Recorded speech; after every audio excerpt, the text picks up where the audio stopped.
Presiden Republik Indonesia Prabowo Subianto menjadi salah satu pemimpin negara yang menandatangani deklarasi pembentukan Dewan Keamanan Gaza di Davos, Swiss pada Kamis kemarin. Pemirsa, Indonesia menjadi salah satu negara yang ikut serta menjadi anggota Dewan Keamanan Gaza yang dibentuk oleh Presiden Amerika Serikat Donald Trump. Presiden Prabowo Subianto pun optimis Dewan Perdamaian Gaza akan mampu mewujudkan perdamaian di kawasan Palestina tersebut. Next, the Prime Minister of Hungary and the President of the Republic of Indonesia.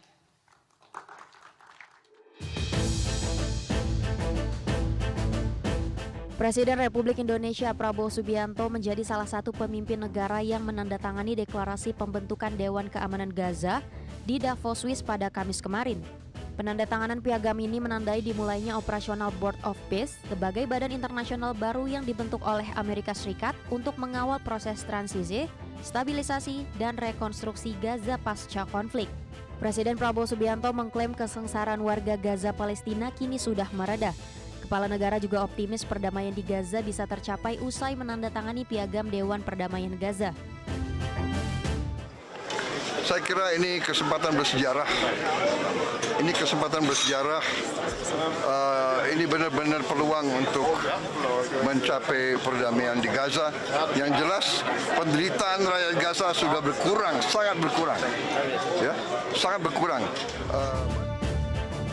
Selain Republik Indonesia, sejumlah negara lain seperti Turki, Mesir, Yordania, hingga Uni Emirat Arab juga menyambut undangan Presiden Trump kepada para pemimpin negara mereka untuk bergabung dengan Dewan Perdamaian Gaza.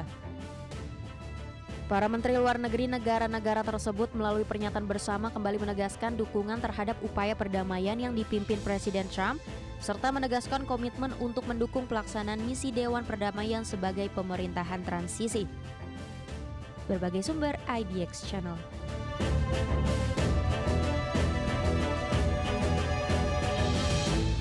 Dalam pidato kunci di World Economic Forum Davos 2026, Presiden Prabowo Subianto membanggakan Badan Pengelola Investasi Danantara di hadapan para pemimpin dunia.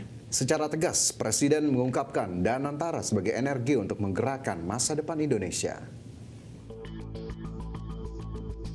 Hadir sebagai keynote speech, Presiden Prabowo Subianto memaparkan dengan detail capaian perekonomian Indonesia dalam konsep Prabowonomics. Secara lugas, pertumbuhan ekonomi Indonesia hingga saat ini terus membaik dengan ditopang berbagai instrumen perekonomian yang agresif. Di hadapan 65 kepala negara dan 1.000 CEO perusahaan top dunia yang hadir dalam World Economic Forum Davos 2026, Presiden Prabowo membanggakan hadirnya Badan Pengelola Investasi Danantara yang disebutnya sebagai energi perekonomian untuk menggerakkan masa depan Indonesia. Selain itu, Presiden juga membeberkan Danantara adalah dana kekayaan negara dengan aset kelolaan sebesar $1 triliun Amerika Serikat yang kini mengelola 1.044 perusahaan milik negara. Untuk itu, Danantara Indonesia bisa menjadi mitra investasi yang strategis. Danantara Indonesia is now able to be your partners. We will co-invest and grow with you. Danantara is established to finance and co-finance the industries of the future. That is why we built Danantara with strong oversight and institutional responsibility. And we try to find the best executives to direct the leadership of Danantara. Di sisi lain, peran Danantara juga menjadi sentral dalam optimalisasi industri Indonesia secara signifikan. Menurutnya, berkat Danantara, industri masa depan harus dijalankan dengan baik dan bijaksana. Dari kota Davos, Swiss, tim liputan IDX Channel. Ya, Danantara Indonesia memanfaatkan potensi di World Economic Forum Davos 2026 untuk menjabarkan 3 proyek strategis yang menjadi andalan investasi jangka panjang di Indonesia. Ketiga proyek tersebut mencerminkan upaya menghubungkan modal global dengan kebutuhan pembangunan nasional yang berdampak langsung bagi masyarakat. Dalam sesi Danantara Powering Indonesia Future di Indonesia Pavilion World Economic Forum Davos 2026, Indonesia memamerkan 3 proyek strategis dengan investasi jangka panjang. 3 proyek strategis yang dipaparkan Danantara meliputi pengembangan fasilitas waste to energy di 33 kota, pengembangan obat berbasis plasma darah, serta pembangunan kompleks haji berstandar internasional di Mekah. Managing Director Investment Danantara Investment Management atau DIM, Stefanus Ade Hadi Wijaya mengatakan 3 proyek tersebut dipilih karena memiliki nilai ekonomi jangka panjang sekaligus sejalan dengan prioritas pembangunan nasional. Stefanus menjelaskan bahwa proyek waste energy dinilai strategis untuk menjawab persoalan lingkungan dan ketahanan energi perkotaan. Sementara pengembangan obat berbasis plasma darah diarahkan untuk memperkuat kemandirian sektor kesehatan nasional, sedangkan proyek kompleks haji di Mekah ditujukan untuk meningkatkan kualitas layanan jemaah Indonesia dengan standar internasional. So this is key. We always start with this mandate, which is to realize sustainable returns. We want to accumulate wealth for the future generation, but at the same time, we want to create an economic impact and social impact to enhance national resiliency.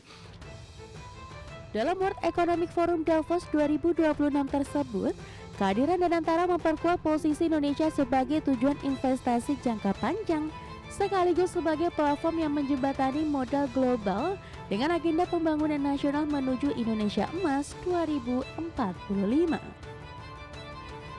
Dari Davos, Swiss, Tim Liputan IDX Channel. Pemirsa, pemerintah merancang penghentian impor BBM secara bertahap mulai 2026 hingga 2027. Penghentian impor tersebut terkait keberhasilan Refinery Development Master Plan atau RDMP Balikpapan, serta implementasi B40 yang mendorong surplus solar nasional. Pemerintah merancang penghentian impor bensin secara bertahap mulai 2026 hingga 2027. Kebijakan ini dilakukan agar Indonesia tidak lagi terlalu banyak mengimpor produk bahan bakar. Menteri ESDM Bahlil Lahadalia menyebut keberhasilan Refinery Development Master Plan atau RDMP Balikpapan serta implementasi B40 mendorong surplus solar nasional. Adapun akumulasi konsumsi B40 membuat Indonesia surplus sekitar 1,4 juta kiloliter solar saat ini. Dengan surplus tersebut, Bahlil optimis pada 2026 Indonesia tidak lagi melakukan impor solar. Namun untuk solar C51, impor masih dilakukan pada semester pertama 2026, sambil desain mesin diselesaikan pada semester kedua 2026. Impor BBM di 2026 khusus untuk solar sudah kita putuskan tidak melakukan impor di C48. Namun C51 karena volumenya kecil dan pabrik refinery kita belum siap memenuhi kebutuhan dalam negeri, akan dilakukan penghentiannya di semester 2 di 2026. Bahlil menambahkan kelebihan solar akan dikonversi menjadi bahan baku pembangunan aftur nasional pada 2027. Bahlil optimistis pada 2027 Indonesia ditargetkan tidak lagi mengimpor aftur, solar C51, serta bensin RON 92, 95, dan 98. Pemerintah nantinya hanya akan mengimpor bensin RON 90 yang diperuntukkan khusus bagi kebutuhan BBM bersubsidi. Jakarta, Abdul Aziz IDX Channel.